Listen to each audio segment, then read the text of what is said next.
Bismillahirrahmanirrahim. Assalamualaikum warahmatullahi wabarakatuh. Di bekas negara pecahan Uni Soviet, yaitu Uzbekistan, nama Presiden Soekarno sangat dihormati. Jika orang Muslim Indonesia datang berkunjung ke Uzbekistan mengunjungi makam Imam Bukhari, maka akan diberi keistimewaan. Pengurus masjid dan kebanyakan umat Muslim di Uzbekistan sangat hormat kepada orang-orang Indonesia.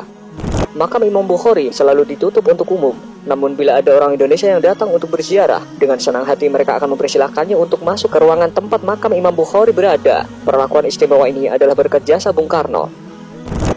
Ada cerita unik soal Presiden Soekarno, Rusia, dan para pemimpin Kremlin.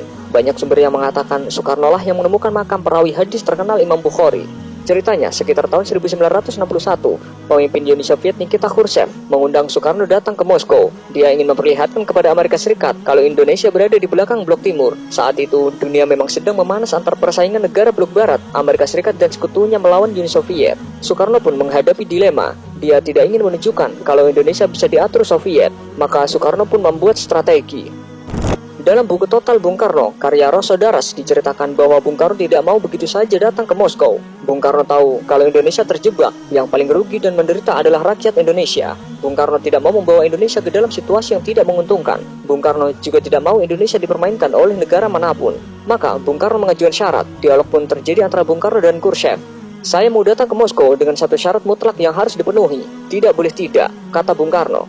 Khrushchev pun balik bertanya, apa syarat yang Paduka Presiden ajukan? Bung Karno menjawab, temukan makam Imam Bukhari, saya ingin menziarahinya.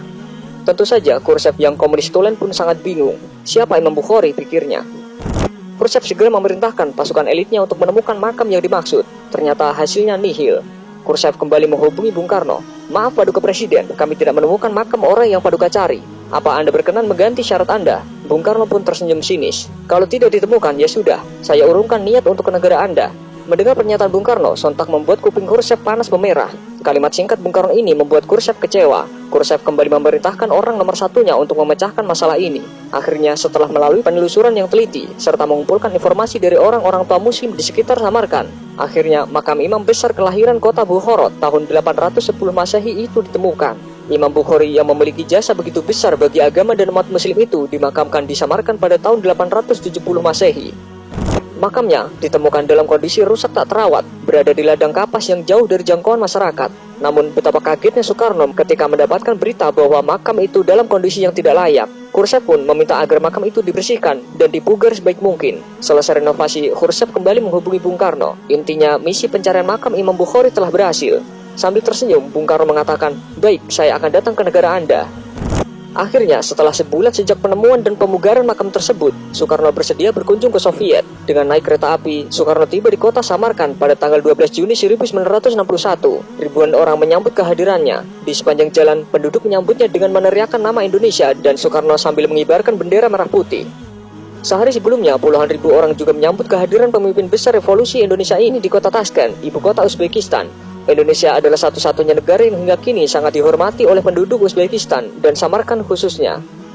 Sejak Bung Karno tiba pada malam hari, beliau langsung membaca Al-Quran sampai pagi hingga beliau tidak tidur. Saat ditemukan makam dalam kondisi tidak terurus, Soekarno meminta pemerintah Uni Soviet agar segera memperbaikinya. Ia bahkan sempat menawarkan agar makam dipindahkan ke Indonesia apabila Uni Soviet tidak mampu merawat dan menjaga makam tersebut.